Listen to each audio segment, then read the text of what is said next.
Hey guys, and welcome back to my channel.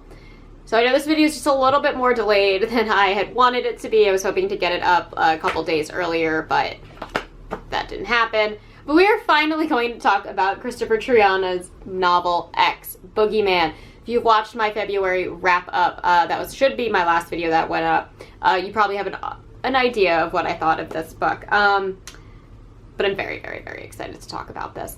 As many of you guys know, Kristopher Triana is one of my go-to favorite authors now. He is one of my instant buy authors. He does have a new novel out called The Old Lady that I haven't bought yet, but I'm planning to very, very soon, which I will also be reading and reviewing on my channel. And yes, I will eventually get to full brutal. I am just kind of psyching myself up to read it because I know it's going to be a ride. But Triana did send me this novel. Thank you so much. That was so kind of you. And I devoured it. I'm gonna say too that I judge authors that I really, really like a lot more harshly than authors that I have never read before. So this is going to be a very positive review, I will say, but that isn't because this book was sent to me. I have read books from Kristopher Triana before that I definitely didn't favor as much. I don't think he's ever actually gotten a full 5-star reviews from me on my channel before, even though Gone to See the Riverman is an unspoken 5-star. It's one of my favorite books ever written. It's just so disturbing that when I first read it, I couldn't bring myself to give it that 5 stars because it just made me feel so icky on the inside reading it. So I just want to say that I do try and judge authors that I love very harshly against the work that I read previously by them, as kind of where I know their talents lie. I do this with Stephen King very, very often, where It is my favorite novel of all time, ever. So when I read a Stephen King book, I always compare him to himself and not necessarily to the vast majority of authors that are out there, because King books are typically very phenomenal. And so with authors like, obviously, Kristopher Triana, but also Ronald Malfi, Tim Meyer, Riley Sager, Paul Tremblay, Grady Hendrix, a lot of authors that I love and talk about on my channel quite often, Anya Alborn. I do judge them a lot more harshly on my channel while I am reviewing them in comparison to their previous works. So just want to put that out there as I'm about to dive into this review. So Ex-Boogeyman, now that was extremely long, came out in 2022, I believe at the end of 2022. I don't know how I hadn't heard of it before Triana sent it to me, because this is just absolutely something I really would love to have read, and I'm really in this vibe right now where I like reading these kind of self-aware slasher novels. Most recently, Stephen Graham Jones's My Heart is a Chainsaw and Don't Fear the Reaper. I really, really enjoy these very, very self-aware homages to the slasher genre, especially the really cheesy ones of the 70s and 80s. This is a whole book that is not only a love letter to 80s slashers, but also a very poignant critique on remake culture in the early 2000s and 2010s. So I'm gonna read the back of the book for you guys really quickly. He's not Freddy, he's not Jason, he's all washed up. As Nicky Hector, the unstoppable slasher from the lunatic horror franchise, Jonathan Zane reached levels of fame once unimaginable to a young actor.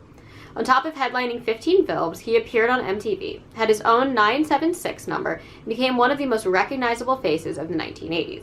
But that was 30 years ago. Now, it's 2010, and Zane is a has-been celebrity making his living signing autographs at fan conventions, a relic of the bygone slasher movie boom. He's broke, separated from his wife and children, lives in a crummy apartment, and hasn't landed a role in years. When he learns the studio is remaking Lunatic, he thinks it's the chance for a comeback. But Red Max Studios isn't interested in resurrecting Zane's fame. They want the reboot to have a new face, to escape the campiness that plagued the latter films in the Lunatic series. For the studio, this is a brand new start. For Jonathan Zane, it's the last straw. Discovering the remake is being filmed at the same rafting center as the original, and his former Final Girl co-star Lola Lang is involved, Zane begins a descent into insanity. He slips into his old costume, sharpens his meat cleaver, and brings the Nicky character back from the dead for one last bloodbath. Ooh, okay. So, if you guys are into slasher history, we can call it, you're probably very aware that this is definitely a reference to Robert Englund's career as Freddy Krueger. For those of you who do not know, our original Freddy Krueger was played by an actor named Robert Englund. He portrayed Freddy for the vast majority of all of the Nightmare on Elm Street films. However, he was recast, I believe, for Freddy vs. Jason, as well as the 2010 remake, which is what this is criticizing. What makes that important is that, unlike, and I said this in my wrap-up review, unlike somebody like Jason, who is very famously played by Kane Hodder, and The Shape, or Mike Myers, those are characters who are behind an actual mask, like a Halloween store mask, or William Shatner mask, hockey mask. Freddy Krueger was always the actor's actual face, just with prosthetics applied on it. So his face was very, very distinctive. And to this day, it is primarily the face that we do see for Freddy.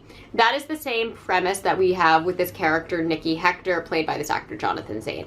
And I really loved Triana's kind of critique on basically saying that a reboot isn't everything. You know, when you have slasher characters like Ghostface, who in every single film are different people, that kind of makes sense. But when you have this larger-than-life franchise that is expanded into multiple parts, recasting the lead, even in a reboot when they are so synonymous with the character, to fans sometimes does a disservice. And I love so much how Kristopher Triana really delves into that concept. And while this is obviously not about Robert Englund, because Robert Englund is a very poised professional actor who doesn't go crazy and become a slasher himself, I do really like that Triana paid a lot of attention to what happened to Robert Englund and kind of made his own commentary on that, on how unfair and unjust that was. So yeah, you have Robert Englund, and it was just for the 2010 remake that they recast Freddy. I was incorrect. It was actually Kane Hodder who wasn't asked to do Freddy versus Jason, which is just awful. We should have had Robert Englund versus Kane Hodder, like the two most iconic characters behind those masks, or the two most iconic actors behind those characters, and that would have been incredible. And one of the other things that I love that just kind of points to, once again, this being about Robert Englund, is this is set in 2010, which is when the Nightmare on Elm Street remake came out. I have actually never seen that. I've seen the Friday the 13th one, I've seen Halloween 2018, and I've seen the new Texas Chainsaw Massacre, and I've seen all the new Scream movies, but I have not seen the 2010 Nightmare on Elm Street. I might have to do that. I wonder if it's any good. Probably not. Anyhow, I have now just gone on a whole tangent about slasher history, but I just want to make sure that when you go into this, that is, if you aren't familiar with that, that is where this is coming from. And there was a lot of uproar of not having the original Freddy Krueger, just like there was a lot of uproar in the relaunch of the Child's Play franchise, where Chucky was played by Mark Hamill, instead of being played by the original Chucky, who was Brad Dourif, who they did bring back for the Chucky TV series, because just because they are old doesn't necessarily mean that we don't need them to continue to play their iconic roles. We still have Jamie Lee Curtis in Halloween. Anyhow, now that I've just blathered on and on and on about slasher history and how much I love how reverent Triana is with slasher history, I'm just going to tell you guys, this was a straight 5 stars. This was the first 5-star read that I've gotten from Triana, again, not including Gone to See the Riverman. Gone to See the Riverman is still the best thing that I have read from him. This is a very close second, but for very, very different reasons. This, to me, is more akin to The Prettiest Girl in the Grave, where there is kind of gore, there is kind of shock value, there is extreme moments, but this is pretty funny. And I've said this many, many times about Triana.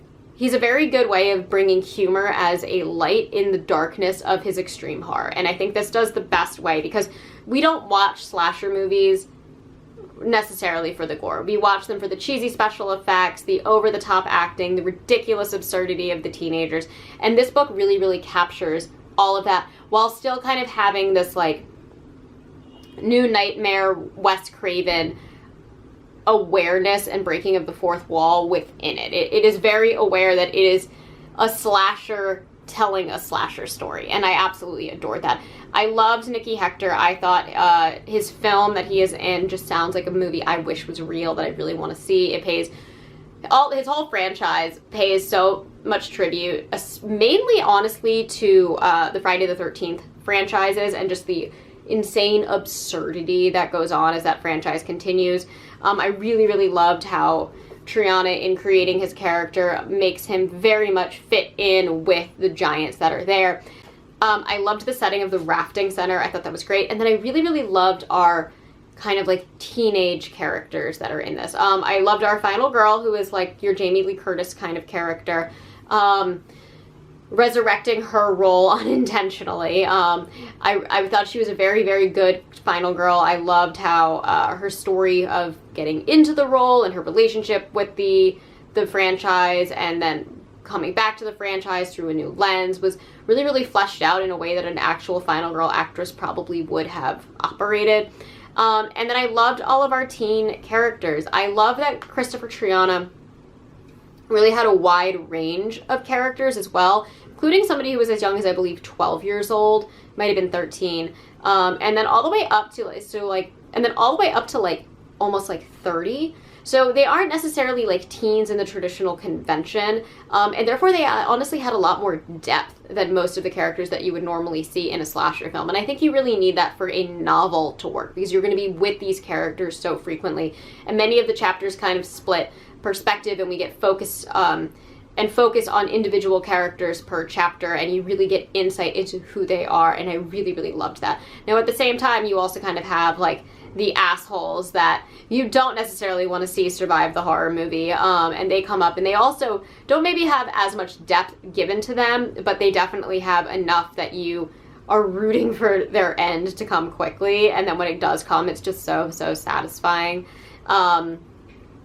And so I really, really loved the self-awareness with that. And I really loved Jonathan Zane's descent into madness. I really like how Kristopher Triana approached it, how you can go from being this kind of down-to-earth, down-on-your-luck actor to the crazed character that you've been playing for your whole life, and kind of living it out and searching it out and kind of following the rules of the slasher, very much akin to Jade Daniels in Stephen Graham Jones, except we know that she is more final girl than slasher character. So this is definitely that kind of story, but from the opposite lens. So I absolutely adored this. I don't really want to say too much, just because I want you guys to read this and enjoy it as much as I do. I will say the like goth characters in this were my favorite. There's like a 30-something-year-old goth couple that go to the rafting center just because they're huge horror movie fans, and I loved them. They were so fun to read about. And one of the reasons I bring that up is I feel like sometimes Triana will like kind of like overly caricature goth characters, and he's commented on my videos before being like, but I was one, so like I can do it, and he can, it's really awesome.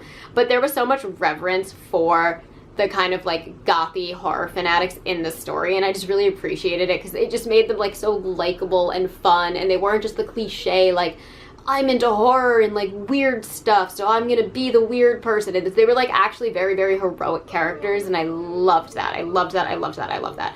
I loved the ending of this. I think the ending was fantastic.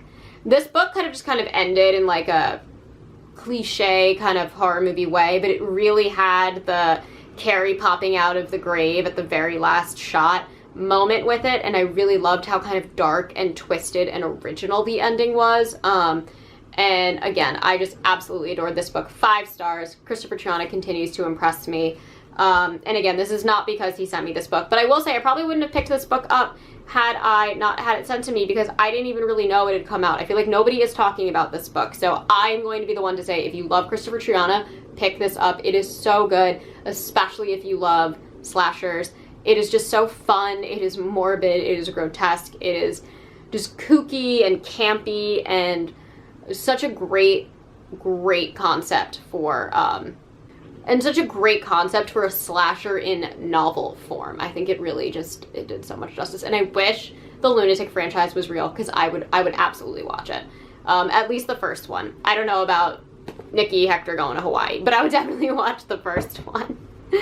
Anyways, that is all that I have for you guys today. As always, I try to post every Monday and Thursday, sometimes on Saturdays, and if you enjoy these videos, please hit the like and subscribe buttons down below, and I will catch you all in the next one. Mwah.